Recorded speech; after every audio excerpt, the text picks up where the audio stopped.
Hello അസ്സാം വലൈക്കും welcome back. കുറേ പേരുടെ ഫേവറേറ്റ് ആയിട്ടുള്ള ഈ ഒരു ചോക്ലേറ്റ് ട്രഫിൾ കേക്കാണ് ഇന്നത്തെ നമ്മുടെ വീഡിയോ.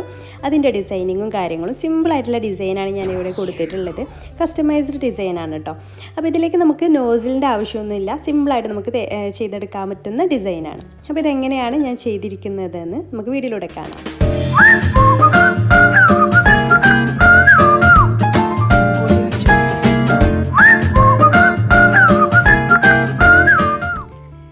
നമ്മളിവിടെ ചോക്ലേറ്റ് സ്പോഞ്ച് കേക്ക് ഇവിടെ ഉണ്ടാക്കിയിട്ടുണ്ട്. നല്ല സോഫ്റ്റി ആയിട്ടുള്ളൊരു ചോക്ലേറ്റ് സ്പോഞ്ച് കേക്കാണ്. ഇതിൻ്റെ വീഡിയോ ഒക്കെ ഞാൻ മുന്നേ അപ്ലോഡ് ചെയ്തിട്ടുണ്ട് കേട്ടോ. കുക്കറിൽ ഉണ്ടാക്കുന്നതും അതുപോലെ നോൺ സ്റ്റിക്ക് പാനിൽ ഉണ്ടാക്കുന്നതൊക്കെ ചെയ്തിട്ടുണ്ട്. അതിൻ്റെ ലിങ്ക് ഞാൻ ഡിസ്ക്രിപ്ഷൻ ബോക്സിൽ കൊടുക്കുക. അതുകൊണ്ടാണ് ഞാൻ ഡീറ്റെയിൽഡ് ആയിട്ട് പറയാത്തത് കേട്ടോ. അപ്പോൾ അത് 3 ലെയേഴ്സായിട്ടൊന്ന് കട്ട് ചെയ്തിട്ട് മാറ്റി വെക്കാം. വേണമെന്നുള്ളവർ ചെക്ക് ചെയ്താൽ മതി, ഡിസ്ക്രിപ്ഷൻ ബോക്സ് ഒന്ന് ചെക്ക് ചെയ്താൽ മതി. അപ്പോൾ അങ്ങനെ 3 ലെയറായിട്ട് മാറ്റി വെച്ചിട്ടുണ്ട്. ഇനി നമുക്ക് ഇത് ഐസിങ് ചെയ്ത് തുടങ്ങാം. അപ്പോൾ ആദ്യം ടേൺ ടേബിളിൽ ഒരു ടിപ്പ് ഞാൻ പറഞ്ഞുതരാം. ടേൺ ടേബിളിൽ കേക്ക് ബേസ് വെക്കുമ്പോൾ ഇങ്ങനെ അങ്ങോട്ടും ഇങ്ങോട്ടും തിരിയാനുള്ള ചാൻസ് ഉണ്ടല്ലേ. അപ്പോൾ അതിന് ചെയ്യേണ്ടത് ടിഷ്യൂ പേപ്പറോ അല്ലെങ്കിൽ ഒരു പേപ്പറോ ഒന്ന് വെള്ളം നനച്ചിട്ട് ആ ഒരു കേക്ക് ബേസിന് താഴെ വെക്കുകയാണെന്നുണ്ടെങ്കിൽ കേക്ക് ബേസ് പിന്നെ അവിടെ നിന്ന് അനങ്ങൂല കേട്ടോ. അപ്പോൾ അതൊന്ന് ട്രൈ ചെയ്ത് നോക്കുകൊണ്ടു കേട്ടോ. ഈ ഒരു ടിപ്പൊന്ന് നോക്കുകൊണ്ടു അതിൻ്റെ താഴെ വെള്ളം നനക്കണം കേട്ടോ. ടിഷ്യൂ പേപ്പർ ആയാലും ഒന്ന് വെള്ളം നനച്ചിട്ട് വെച്ച് കൊടുക്കുക. അപ്പോൾ കേക്ക് ബേസ് അവിടെ വെച്ചിട്ടുണ്ട്. അപ്പോൾ നമ്മൾ വിപ്പിംഗ് ക്രീം ബീറ്റ് ചെയ്തിട്ടില്ല കേട്ടോ. വിപ്പിംഗ് ക്രീം ഒന്ന് ബീറ്റ് ചെയ്ത് കൊടുക്കാം. ഒരു 1.25 കപ്പ് വിപ്പിംഗ് ക്രീമാണ് ഈ ഒരു 1 kg ബേസിലേക്ക് ഞാൻ എടുക്കുന്നത്. അതിൽ കൂടുതലൊന്നും വേണ്ടി വരില്ല, 1.25 കപ്പ് തന്നെ മതിയാവും. അപ്പോൾ അതൊന്ന് നമുക്ക് ബീറ്റ് ചെയ്തെടുക്കാം. നല്ല സ്റ്റിഫായി. അപ്പോൾ ഞാൻ ഇവിടെ സൺവിപ്പിൻ്റെ ക്രീമാണ് എടുത്തിട്ടുള്ളത്. അപ്പോൾ നിങ്ങൾക്ക് ഇഷ്ടമുള്ളത് എടുക്കാം. ഫിയോണ, ഇപ്പോൾ ബിഗിനേഴ്സൊക്കെ ആണെന്നുണ്ടെങ്കിൽ ഫിയോണ, വിവോ അതൊക്കെ ആകുമ്പോൾ ഒന്നുകൂടെ പെട്ടെന്ന് സ്റ്റിഫായി കിട്ടും കേട്ടോ. അപ്പോൾ ഇത് നല്ല സ്റ്റിഫായിട്ട് വന്നിട്ടുണ്ട്. ഇനി നമുക്കിതിലേക്ക് ചേർക്കേണ്ടത് ചോക്ലേറ്റ് ഗനാഷാണ്. പിന്നെ ഇതിൻ്റെ ഒരു അളവ് കറക്റ്റായിട്ട് പറയാമെന്ന് വെച്ചാൽ നമുക്ക് ഇഷ്ടമുള്ളത് അത്രയാണ് ഇതിലേക്ക് ചേർക്കുക. ഏകദേശം ഒരു 2-3 ടേബിൾ സ്പൂൺ നമുക്കിതിലേക്ക് ചേർക്കാം. അപ്പം ഞാനിതിൽ ഏകദേശം ഒരു അളവിനാണ് ഇതിലേക്ക് ചേർത്ത് കൊടുക്കുന്നത്. നമുക്ക് നമ്മളുടെ ഇഷ്ടത്തിനനുസരിച്ചാണ് ചേർത്ത് കൊടുക്കേണ്ടത് കേട്ടോ.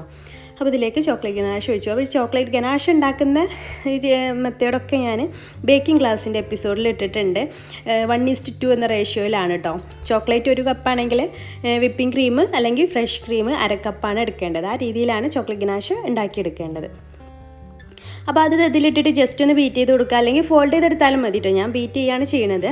അപ്പോൾ ജസ്റ്റ് ബീറ്റ് ചെയ്തിട്ട് ഒരു 10 മിനിറ്റ് നമുക്ക് ഫ്രിഡ്ജിൽ താഴെ തന്നെ വെക്കാം കേട്ടോ. 10 മിനിറ്റ് കഴിഞ്ഞിട്ട് നമുക്ക് ഫ്രോസ്റ്റ് ചെയ്താൽ മതി. എന്നാൽ ഒന്ന് പെട്ടെന്ന് സെറ്റായി കിട്ടിക്കോളും. പിന്നെ ഞാൻ ഇപ്പോൾ ഈ ഫോൾഡ് ചെയ്യണത് എന്തിനാണെന്ന് വെച്ചാൽ നമ്മളിപ്പോൾ എങ്ങാനും ഓവർ ബീറ്റ് ആയാൽ ഒരു സ്പാച്ചിൽ ഉപയോഗിച്ചിട്ട് ഇതുപോലെ ഫോൾഡ് ചെയ്ത് കൊടുത്താൽ മതി. അപ്പോൾ ആ ഓവർ ബീറ്റ് ആകുമ്പോഴതിൻ്റെയുള്ള പ്രോബ്ലംസൊക്കെ നമുക്ക് മാറ്റിയെടുക്കാൻ പറ്റും. വിപ്പിംഗ് ക്രീമിനെ കുറിച്ചുള്ള സെപ്പറേറ്റ് വീഡിയോ തന്നെ ഞാൻ ചെയ്തിട്ടുണ്ട്. അത് കണ്ടാൽ നിങ്ങൾക്ക് കൂടുതൽ ഐഡിയാസ് കിട്ടും കേട്ടോ. അപ്പോൾ ഇങ്ങനെ ചെയ്തിട്ട് ഒരു 10 മിനിറ്റ് ഫ്രിഡ്ജിൽ വെച്ചിട്ടുണ്ട്. അതിനുശേഷം നമുക്ക് ഐസിങ് ചെയ്ത് തുടങ്ങാം. അപ്പോൾ ഞാൻ ഫസ്റ്റ് ലെയർ വെച്ച് കൊടുത്തിട്ടുണ്ട്. ഇനി അതിൻ്റെ മേലായിട്ട് നമുക്ക് എന്നും ചെയ്യുന്ന പോലെ തന്നെ, സാധാരണ ചെയ്യുന്ന പോലെ തന്നെ ഷുഗർ സിറപ്പ് വെച്ചിട്ടൊന്ന് വെറ്റ് ചെയ്തെടുക്കാം. അപ്പോൾ ഈ ഷുഗർ സിറപ്പ് വൈറ്റ് കളർ കാണുമ്പോൾ നിങ്ങൾ വിചാരിക്കുന്നത് എന്താ ഷുഗർ സിറപ്പ് അല്ലേ എന്ന്. ഷുഗർ സിറപ്പ് തന്നെയാണ്. അതിലേക്ക് ഞാൻ ഒരു ടേബിൾ സ്പൂണ് കണ്ടൻസ് മിൽക്ക് കൂടെ ചേർത്തിട്ട് മിക്സ് ചെയ്തതാണ് കേട്ടോ, നല്ലൊരു ടേസ്റ്റ് കിട്ടാൻ വേണ്ടിയിട്ട്. അപ്പോൾ ഷുഗർ സിറപ്പ് എല്ലാ ഭാഗത്തേക്കും ഒന്ന് വെറ്റ് ചെയ്ത് കൊടുക്കാം. അതിനുശേഷം നമുക്ക് ക്രീം ഒന്ന് അപ്ലൈ ചെയ്ത് കൊടുക്കാം. നിങ്ങൾക്ക് ഏത് രീതിയിലാണ് സൗകര്യം ആ രീതിയിൽ ക്രീം സ്പ്രെഡ് ചെയ്ത് കൊടുക്കുക കേട്ടോ. ചിലർക്ക് പൈപ്പിംഗ് ബാഗിലാക്കിയിട്ടായിരിക്കും ഈസി ആയിട്ടുള്ള മെത്തേഡ്. അപ്പോൾ ആ രീതിയിലാണെന്നുണ്ടെങ്കിൽ നിങ്ങൾക്ക് അങ്ങനെ ചെയ്തെടുക്കാം. അതല്ലാന്നുണ്ടെങ്കിൽ ഈ രീതിയിൽ ചെയ്തെടുക്കാം. ഇപ്പോൾ ക്രം കോട്ടിങ്ങിന് പൈപ്പിംഗ് ബാഗിൽ വെക്കണം എന്ന് നിർബന്ധമൊന്നുമില്ല. നമ്മൾ ഫൈനൽ ഫിനിഷിങ് ചെയ്യുമ്പോൾ പൈപ്പിംഗ് ബാഗിലാക്കിയാൽ പെട്ടെന്ന് തന്നെ ഇത് ചെയ്തെടുക്കാൻ പറ്റും. അപ്പോൾ നമുക്ക് ഈ സൈഡ് പോർഷൻസൊക്കെ ആ ഒരു പാലറ്റ് നൈഫ് ഉപയോഗിച്ചിട്ടൊന്ന് ലെവലാക്കി കൊടുത്തിട്ട് ഇനി അതിൻ്റെ മേലെയായിട്ട് ചോക്ലേറ്റ് ഒന്ന് ഗ്രേറ്റ് ചെയ്തിട്ട് ഇട്ട് കൊടുക്കാം. അപ്പോൾ ഇത് ഡാർക്ക് ചോക്ലേറ്റ് ആണ്. പിന്നെ കസ്റ്റമേഴ്സിൻ്റെ ഇഷ്ടത്തിനനുസരിച്ച് നമുക്ക് ചേഞ്ച് ചെയ്യാം. ഇതിൻ്റെ ഉള്ളിൽ ഫില്ലിംഗ് ഒക്കെ നമുക്ക് വേണമെന്നുണ്ടെങ്കിൽ പിന്നെ മിൽക്ക് കോമ്പൗണ്ടൊക്കെ ആക്കി കൊടുക്കാം കേട്ടോ. ചിലർക്ക് ഈ ഡാർക്ക് ചോക്ലേറ്റിൻ്റെ ടേസ്റ്റ് ഇഷ്ടമുണ്ടാവില്ല. അപ്പോൾ അവർക്കൊക്കെ മിൽക്ക് കോമ്പൗണ്ട് ആക്കി കൊടുക്കാം. അപ്പോൾ ചോക്ലേറ്റ് ഗ്രേറ്റ് ചെയ്തിട്ടുണ്ട്. ഇനി എന്നിട്ട് രണ്ടാമത്തെ ലെയറും വെച്ച് കൊടുക്കുക. സെയിം പ്രൊസീജിയർ തന്നെ ചെയ്യാം.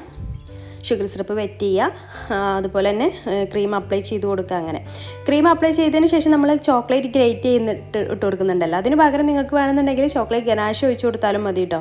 ഗനാഷ് സ്പ്രെഡാക്കി കൊടുത്താലും മതി. അപ്പോൾ ഞാൻ രണ്ടാമത്തെ ലെയറും വെച്ച്, അപ്പോൾ ഓരോ ലെയർ വെക്കുമ്പോഴും ഇതുപോലെ പാലറ്റ് നൈഫ് ഉപയോഗിച്ചിട്ടൊന്ന് ലെവലാക്കി കൊടുത്താൽ നമുക്ക് ഈസി ആയിട്ട് ഐസിങ്, അല്ലെങ്കിൽ എന്നുണ്ടെങ്കിൽ നമ്മൾ ലെയറിൻ്റെ സ്ഥാനം തെറ്റിയാൽ നമുക്ക് ഈസി ആയിട്ട് ഐസിങ് ചെയ്തെടുക്കാൻ പറ്റില്ല. അപ്പോൾ അതും നന്നായിട്ടൊന്ന് ലെവലാക്കി കൊടുക്കുക. അതിൻ്റെ മേലെയും ചോക്ലേറ്റ് ഗ്രേറ്റ് ചെയ്തത് ഇട്ട് കൊടുത്തിട്ടുണ്ട്. ഇനി മൂന്നാമത്തെ ലെയറും വെച്ച് കൊടുക്കുക. സെയിം അതുപോലെ തന്നെ ഷുഗർ സിറപ്പ് വെറ്റ് ചെയ്ത് കൊടുക്കുക.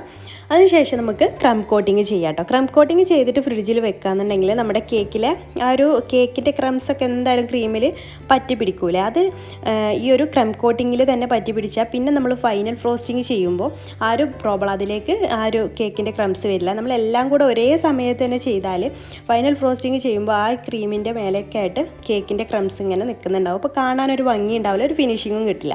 അപ്പോൾ ക്രം കോട്ടിങ് ചെയ്തിട്ടുണ്ട്. എന്നിട്ട് ഒരു അരമണിക്കൂർ നമുക്ക് ഫ്രിഡ്ജിൽ താഴെ വെക്കാം. പെട്ടെന്ന് യൂസ് ചെയ്യേണ്ട കേക്കാണെന്നുണ്ടെങ്കിൽ ഒരു 5-10 മിനിറ്റ് ഫ്രീസറിൽ വെച്ചാലും മതി. പക്ഷെ കൂടി പോകരുത് കേട്ടോ. കൂടുതൽ സമയം ഫ്രീസറിൽ വെക്കരുത്, വളരെ കുറച്ച് സമയം മാത്രം ഫ്രീസറിൽ വെച്ചാൽ മതി. അപ്പോൾ ഞാനൊരു അരമണിക്കൂർ താഴെ വെച്ചതിന് ശേഷം പുറത്തേക്ക് എടുത്തിട്ട് ഫൈനൽ ഫ്രോസ്റ്റിങ് ചെയ്യുകയാണ്. അപ്പോൾ ഞാനതൊരു പൈപ്പിംഗ് ബാഗിലാക്കിയിട്ടാണ് ഫൈനൽ ഫ്രോസ്റ്റിങ് ചെയ്യുന്നത് കേട്ടോ. അതിൻ്റെ ടിപ്പ്, അതിൻ്റെ ഒരു നോസിൽ വലിയൊരു നോസിലാണ്, പെട്ടെന്ന് തന്നെ ഐസിങ് ചെയ്തെടുക്കാൻ പറ്റും.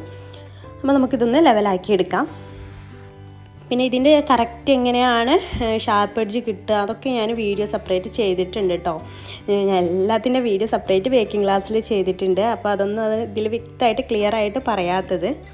അപ്പോൾ ഞാൻ സൈഡൊക്കെ ഇങ്ങനെ സ്ക്രാപ്പർ ഉപയോഗിച്ചിട്ട് ലെവലാക്കി എടുക്കുന്നുണ്ട്. പക്ഷേ ചിലർക്കൊക്കെ സ്ക്രാപ്പറിൻ്റെ ആവശ്യം ഉണ്ടാവില്ല, ചിലർക്ക് പാലറ്റ് നൈഫ് തന്നെ മതിയാവും ഷാർപ്പ് എഡ്ജ് കിട്ടാൻ വേണ്ടിയിട്ട്. അപ്പോൾ നിങ്ങൾക്ക് ഏതാണോ കംഫർട്ട് ആ രീതിയിൽ ചെയ്തെടുക്കാം കേട്ടോ. പിന്നെ അപ്പോഴേക്ക് നമ്മുടെ ഈ ഒരു ചോക്ലേറ്റ് ഗനാഷ് ഉണ്ടാക്കിയത് കുറച്ച് തിക്കായി പോയിട്ടുണ്ട്. അപ്പോൾ ഇങ്ങനെ തിക്കായി പോയാൽ നിങ്ങൾ വിഷമിക്കേണ്ട. നമ്മൾ എന്ത് ചെയ്യുക, ഒരു ചൂടുവെള്ളത്തിൻ്റെ മേലെയായിട്ട് ഈ ബൗൾ ഇറക്കി വെച്ചാൽ മതി. അപ്പോൾ ഒന്ന് ലൂസായി വരും. അപ്പോൾ ഞാനിപ്പോൾ ചെയ്യുന്നത് വെള്ളം ഒന്നുകൂടെ ഒന്ന് തിളപ്പിച്ചിട്ട് ജസ്റ്റ് ഒന്ന് അതിമ വെക്കുന്നുണ്ട്. ജസ്റ്റ് കുറേ നേരം വെക്കൊന്നും വേണ്ട, ജസ്റ്റ് ഒന്ന് വെക്കുമ്പോൾ തന്നെ അത് നല്ല ലൂസായിട്ട് വരും. നമുക്കുള്ള കറക്റ്റ് ഒരു കൺസിസ്റ്റൻസി ആകുമ്പോൾ നമുക്ക് അത് പെട്ടെന്ന് അതിൽ നിന്ന് എടുത്താൽ മതി കേട്ടോ. അപ്പോൾ ഇത് കറക്റ്റായിട്ട് വന്നിട്ടുണ്ടെങ്കിൽ നമുക്ക് അതിൽ നിന്ന് എടുക്കാം. നല്ല ചൂടാവരുത് കേട്ടോ. നല്ല ചൂടായ ഒന്നുകൂടെ ഒന്ന് തണുക്കാൻ വെക്കേണ്ടി വരും. നല്ല ചൂടുള്ള ഗനാഷ് നമ്മൾ കേക്കിൻ്റെ മേലെ ഒഴിച്ച് കൊടുക്കരുത്. അപ്പോൾ നമുക്കിതൊരു പൈപ്പിംഗ് ബാഗിലേക്ക് മാറ്റാം. അപ്പോൾ ഞാനിത് ഫ്രിഡ്ജിൽ വെച്ചിട്ടുണ്ടായിരുന്നു. ഫ്രിഡ്ജിൽ നിന്ന് എടുത്തിട്ട് ഒന്ന് സെറ്റായിട്ടുണ്ട്.